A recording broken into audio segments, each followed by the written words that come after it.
When the doors of Clarence House closed that morning, no one expected the shockwaves that would ripple through the monarchy within hours.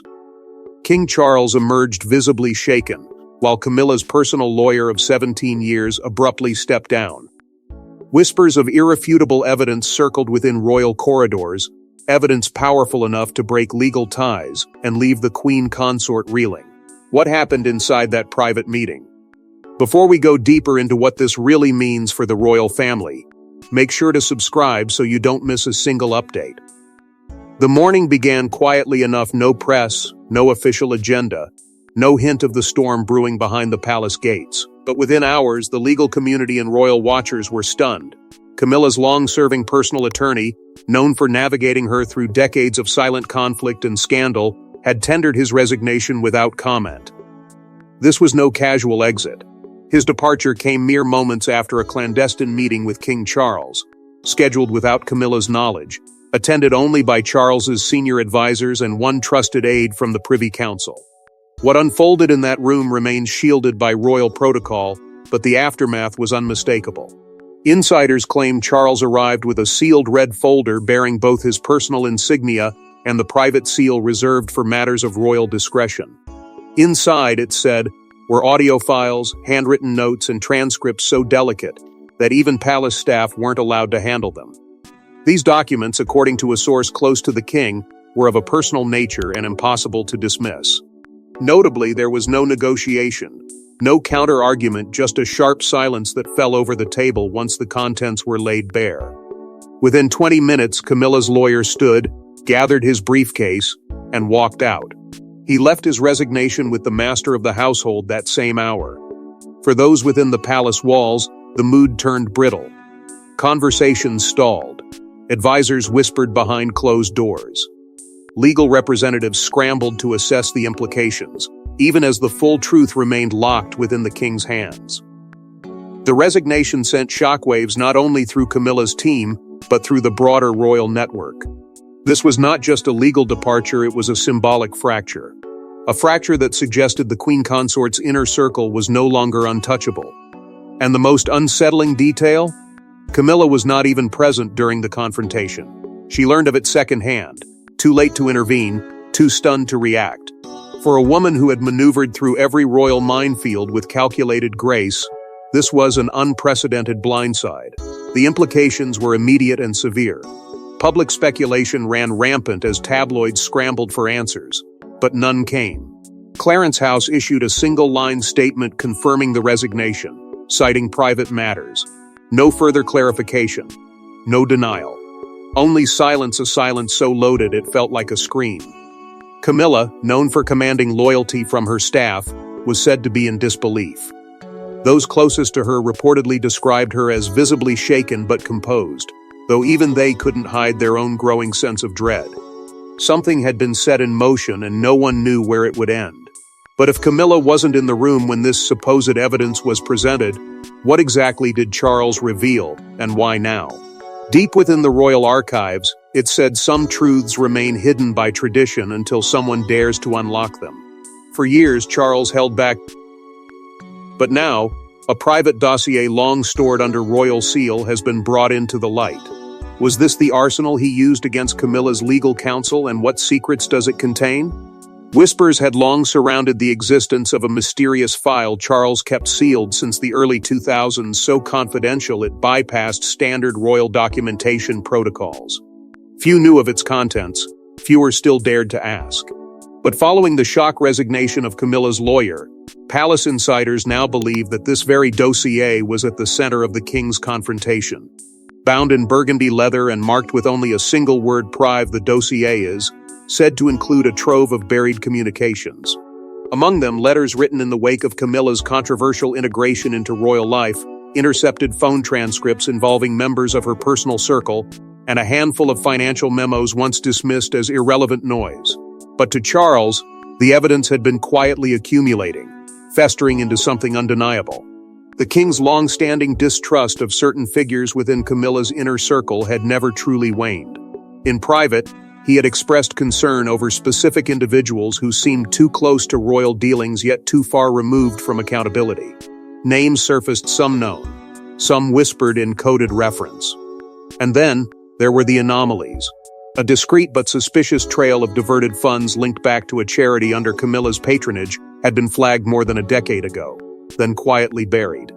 At the time, Charles let it go, perhaps for peace, perhaps out of love.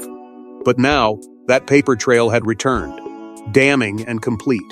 Financial discrepancies, internal memos from palace accountants, and messages between Camilla's staff and outside consultants formed a web Charles could no longer ignore. More alarming still was the suggestion that Camilla's lawyer had been aware of portions of this all along. The resignation, then, wasn't just legal retreat, it was moral surrender. One insider hinted that the lawyer, when confronted with the full scope of the evidence, appeared more resigned than shocked. That expression alone may have confirmed Charles's worst fears. This wasn't a betrayal born yesterday, it had been aging in silence for years. And if the Queen Consort was truly in the dark, it begged a far more disturbing question. Who had been protecting her, and why?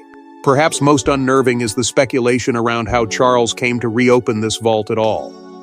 Palace watchers now suggest someone, perhaps even a figure close to Camilla, leaked the final piece of the puzzle. An anonymous tip, a discreet envelope, a quiet warning delivered at just the right time. The timing was too precise, the consequences too immediate. In this house built on secrets and protocol, even loyalty has a price, and someone just paid it with information. As the pages of the past resurface, one question grows louder: did Camilla know all along what was hidden? The Queen Consort's strength has long been her inner circle, tight-knit, loyal, and fiercely protective. But after her lawyer's dramatic exit, fissures began to show. Friends stopped answering calls. Staff grew distant, and a longtime aide reportedly walked out in tears. Was this the unraveling of Camilla's power base, or something even more personal? In the hours that followed the lawyer's sudden resignation, Camilla's world began to shrink. The silence from her closest advisors was not just unsettling, it was unprecedented. For years, these individuals had operated like a fortress around her, defending, advising, shielding her from every potential scandal. But now, that fortress had cracks, and the weight of what had been exposed was pushing those cracks to the brink of collapse. The shock of betrayal wasn't just in the documents King Charles revealed, but in the realization that those sworn to protect her may have known far more than they ever let on. Loyalty, once absolute, was now under suspicion, and the Queen Consort could no longer tell friend from foe. Behind the palace walls, whispers of an internal reckoning began to swirl. Who leaked the information to Charles? Who enabled it to remain hidden? Who turned a blind eye? The atmosphere turned thick with fear as staff members began pointing fingers, retreating into silence, or disappearing altogether. One of Camilla's longest-serving aides reportedly handed in their notice after being interrogated by the royal legal team. Another, her former press secretary, was said to have had a screaming row with Camilla days before the scandal broke. Rumors emerged of unauthorized advice being slipped to Camilla from outside legal sources, advice that conflicted with official counsel. It painted a picture of disarray, of quiet rebellion within the very team she once trusted with her legacy. The fear wasn't abstract, it was tangible. Many on Camilla's staff worried they too could be implicated either by omission, complacency, or direct involvement. There were hushed conversations about sealed files, missing emails, and suspicious coordination between external advisors and unnamed intermediaries. Some aides began consulting private counsel. Others avoided Clarence House altogether. The chill wasn't just emotional, it was political. And it signaled something far more dangerous than scandal. It hinted at collapse. What Camilla feared most wasn't public scrutiny. It was isolation. For a woman who had weathered decades of judgment, whispers, and behind-the-back sneers, this felt different. This wasn't the public turning on her, it was her own people. The carefully curated network of professionals, confidants, and friends she had built after years in the royal wilderness was fracturing, and fast. Some left quietly. Others waited to see if the Queen Consort could weather the storm. But none denied that the resignation of her lawyer had opened a door that could not be closed. As her support system crumbles, Camilla is forced to face a chilling truth: was her entire world built on a dangerous lie? For years, King Charles has avoided public confrontation with Camilla, opting for diplomacy over drama. But now, insiders claim that patience has run dry. In what palace aides call the final warning, Charles reportedly delivered an ultimatum: clean house or face public humiliation. What drove the king to this point, and what line did Camilla finally cross? The breakdown wasn't sudden, it was a slow, painful erosion masked by the formalities of royal life. For months, Charles had grown weary of the growing rifts within the firm, increasingly alarmed by the string of private leaks appearing with uncanny timing in tabloid columns. Confidential conversations somehow found their way to media outlets with suspicious precision, always seeming to bolster Camilla's image while quietly undermining others. At first, Charles dismissed it as coincidence. Then came the reports from the palace security team. Phone logs flagged. Meetings overheard. Messages intercepted. It was no longer a theory, it was an internal siege. And the common thread, time and again, led back to individuals within Camilla's trusted network. Behind the scenes, Charles was losing control not just of the narrative, but of the institution itself. Donors began raising questions about the financial operations of charitable foundations tied to Camilla's causes. Accounts that should have been watertight suddenly had inconsistencies. In one instance, a sizable donation disappeared into a murky consultancy linked to one of her longtime allies. That alone was enough to prompt alarm. But when combined with a second incident, unauthorized access to trust documents, it became a crisis. The king, already burdened with national duties and family fractures, found himself confronting the possibility that his own wife's circle had crossed ethical and possibly legal boundaries. The decision to act came swiftly. Charles summoned his top legal advisors and held an unrecorded meeting deep within the palace, barring even Camilla's aides from entry. What followed was not a discussion, it was a reckoning. He laid out the evidence with precision, each revelation layered with implication. Then came the ultimatum: a full internal audit, total transparency, and the immediate removal of any staff under suspicion. Camilla, he declared, would have to cleanse her house or watch the crown's reputation crumble.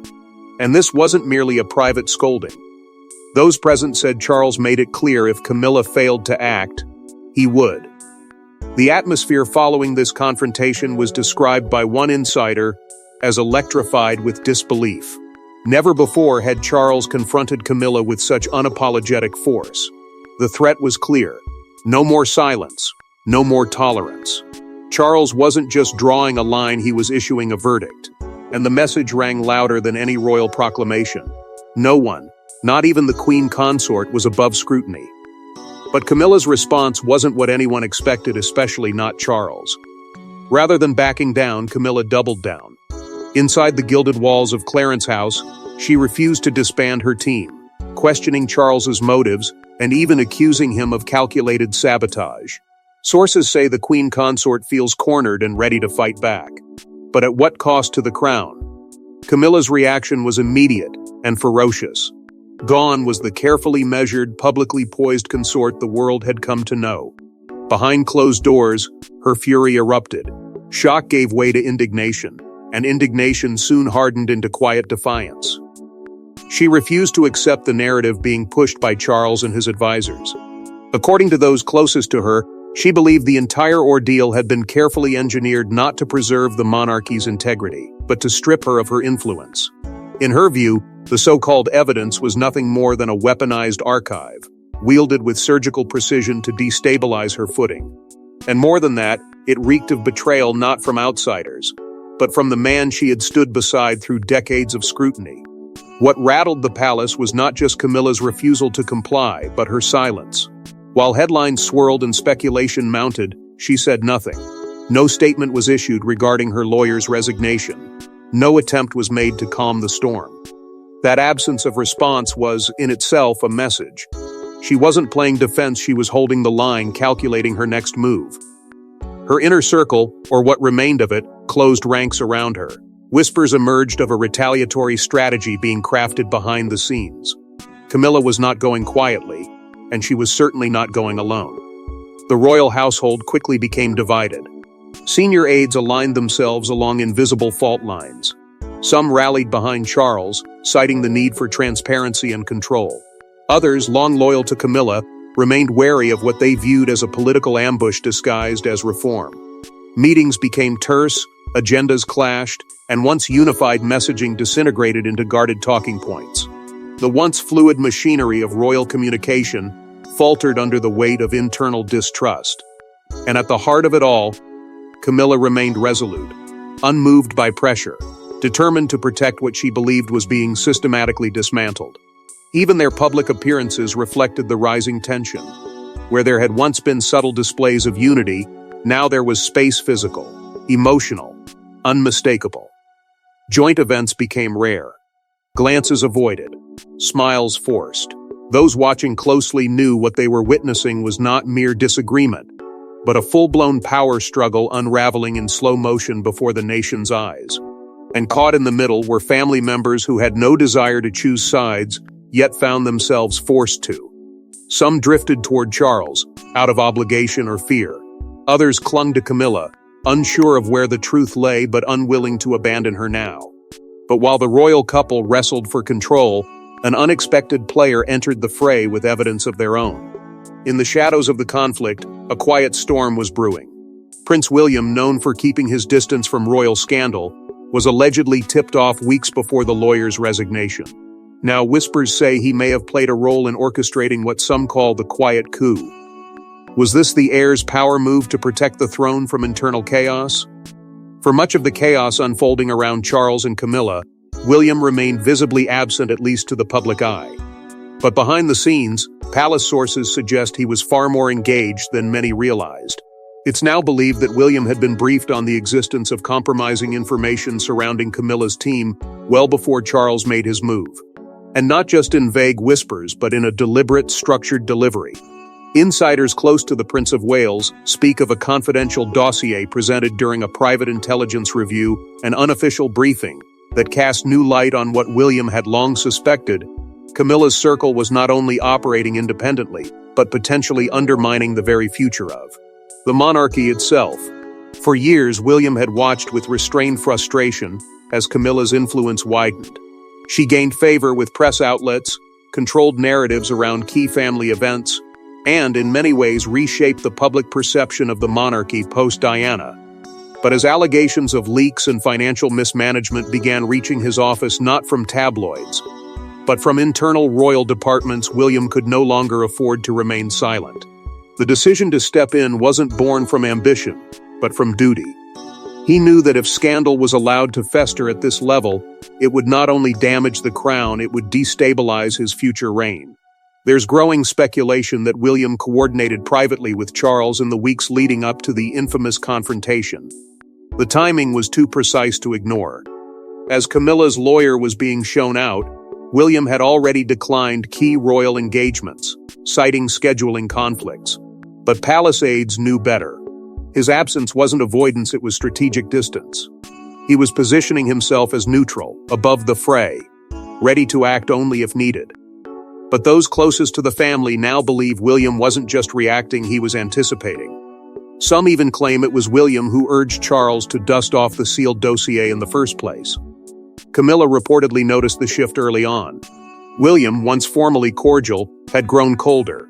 There were no smiles, no private catch-ups, no shared causes highlighted between them in months. Her allies took note of his absence during high-profile events, interpreting it not as apathy but as silent condemnation. What had once been an uneasy alliance was now a subtle power divide. And while Charles faced the emotional toll of confronting his wife, William focused on protecting the institution. He knew the eyes of the nation were beginning to look beyond Charles to him. The deeper question now swirling within the palace is chilling in its simplicity. Was this William's first quiet strike in a larger plan to stabilize the monarchy before it's officially his to lead? If so, it's a move that signals not just readiness but resolve. But even William couldn't predict what would come next, a legal twist that shocked even seasoned palace insiders. Just when the royal household thought the dust was settling, a confidential letter surfaced allegedly penned by Camilla's former lawyer days before resigning. What it revealed sent shockwaves through the palace, casting doubt on loyalties, revealing long-guarded secrets, and hinting at a legal betrayal far more personal than anyone imagined. The letter did not arrive through official channels. It was hand-delivered, sealed in a plain envelope, and addressed not to Camilla, but to the king's private council. Its contents, though carefully worded, carried a tone of restrained desperation. According to insiders, the letter was written in the days leading up to the lawyer's resignation, a quiet confession from a man caught in a storm he no longer wanted to be a part of. In it, he described being pressured to uphold a version of events he no longer believed was defensible.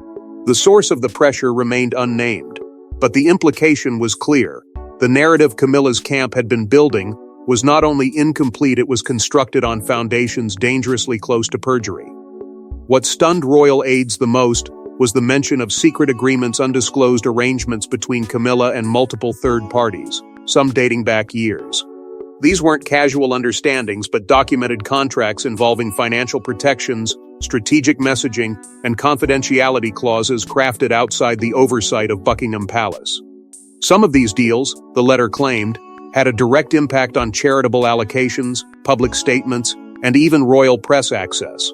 The lawyer, once considered Camilla's most trusted advisor, now hinted that he had been complicit in keeping these arrangements from official scrutiny.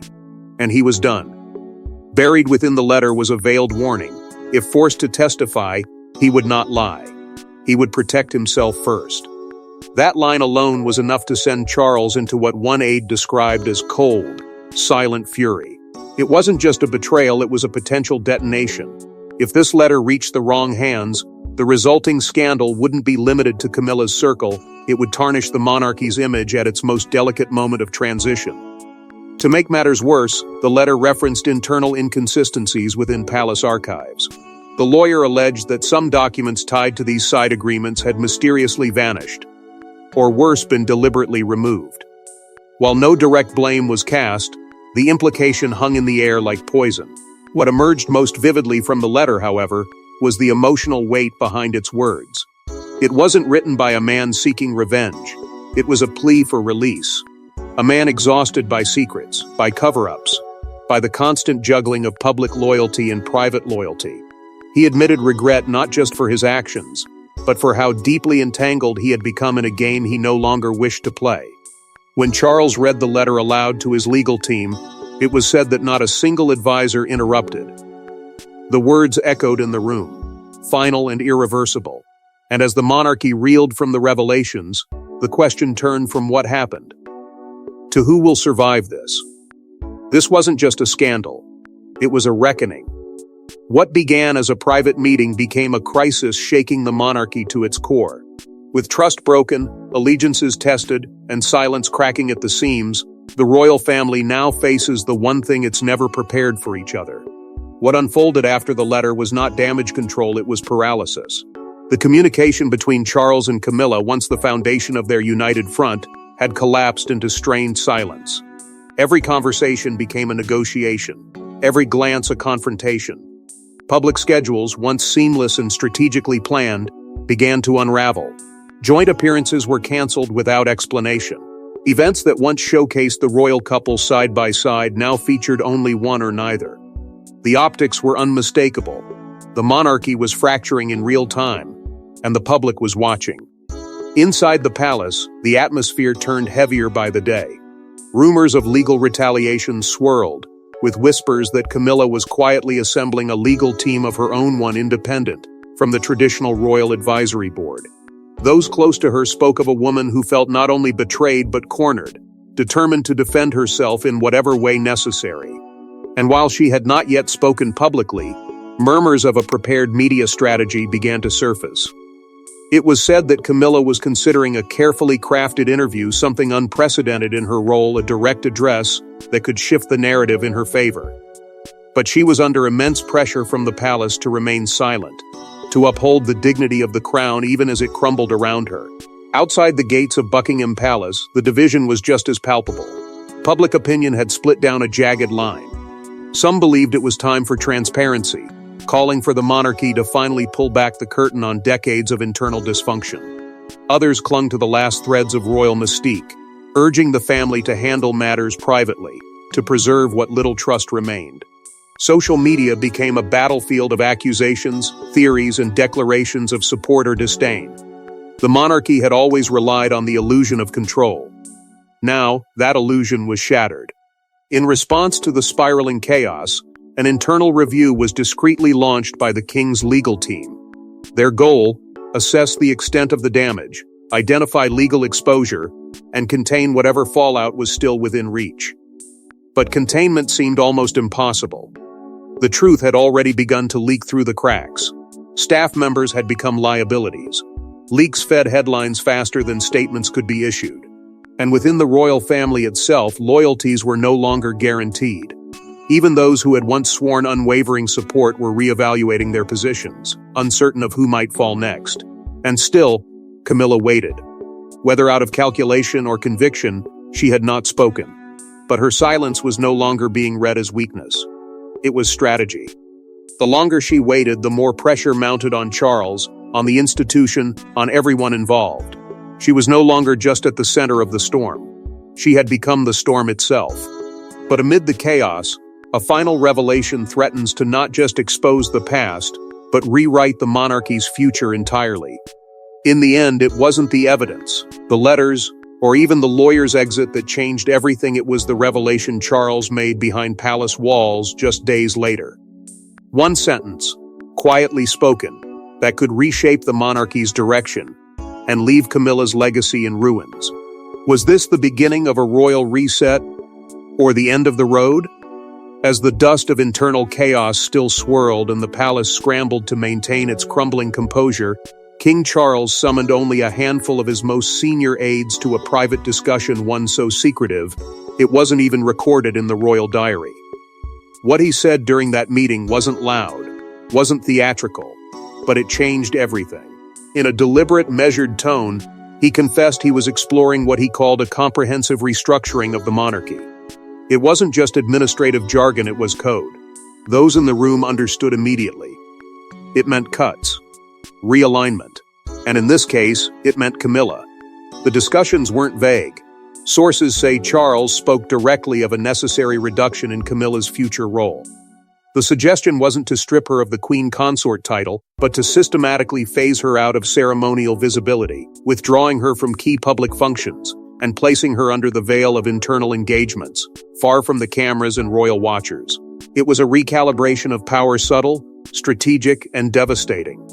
For Charles, this was not an impulsive reaction, but the consequence of a long-drawn realization that the very structure he had built around Camilla could no longer be defended without compromising the crown itself. When the news reached Camilla, it hit with the force of betrayal. Blindsided doesn't begin to capture her response. Those close to her described her as shattered, more wounded by the quiet calculation behind Charles's decision than by any accusation or leak. To have survived decades of public disdain, only to be quietly erased by the man she had once defied the monarchy for, was a cruel irony she couldn't ignore. In response, she was presented with a legal silence agreement, an effort to prevent her from addressing the scandal publicly or through any informal channels. But Camilla, ever defiant in the face of pressure, refused. She would not be muzzled. Not now, not after everything. The palace, meanwhile, braced for impact. Discussions of a formal announcement loomed over every corridor, as staff began preparing briefing documents, contingency statements, and revised schedules. Media speculation surged, already drawing connections between the restructured roles and the tension unfolding behind palace walls. It was no longer just a story of a lawyer's resignation or a conflict between spouses. It had become a full-scale confrontation between loyalty and legacy, monarchy and marriage. And yet, through it all, Charles remained stoic, determined. The image of a man prepared to do what he believed was necessary, even if it came at personal cost. Those closest to him say he has made peace with the fallout. That this reset, painful as it is, may be the only path left to preserve the institution he now leads. One truth remains. In the House of Windsor, the fiercest battles aren't fought in the press, but behind closed doors, where loyalty is fragile, and evidence is everything. Thanks for watching. Please don't forget to like and subscribe, and we will see you in next one.